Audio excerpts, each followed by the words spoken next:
ഒരു ദിവസത്തിൻ്റെ ചെറിയൊരു ഭാഗം കൊണ്ട് ഒരു പെൺകുട്ടിയിൽ നിന്നും അമ്മയിലേക്ക് മാറിയപ്പോൾ ചുറ്റിലുള്ളവർ പാടെ മാറിയതുപോലെ തോന്നി.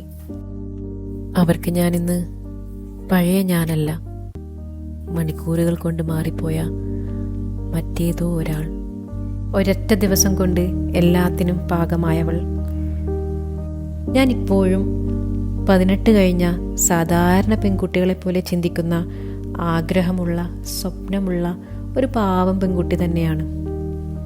ഇതെങ്ങനെയാണ് ഇവരെ ഞാൻ പറഞ്ഞു മനസ്സിലാക്കുക?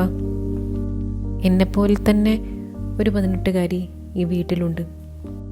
അവിവാഹിതയായ അവൾക്ക് കിട്ടുന്ന ഒരു പരിഗണനയും എനിക്ക് കിട്ടുന്നില്ല. അവളിൽ നിന്ന് ഞാൻ വ്യത്യസ്തപ്പെടുന്നത് ഒരു കുഞ്ഞ് എന്നുള്ളത് മാത്രമാണ്. പെൺകുട്ടികളിലും ഞാൻ ഉൾപ്പെടുന്നില്ല, അമ്മമാരും അവരിൽ ഉൾപ്പെടുത്തുന്നില്ല. പിന്നെ ഞാൻ ആരാണ്?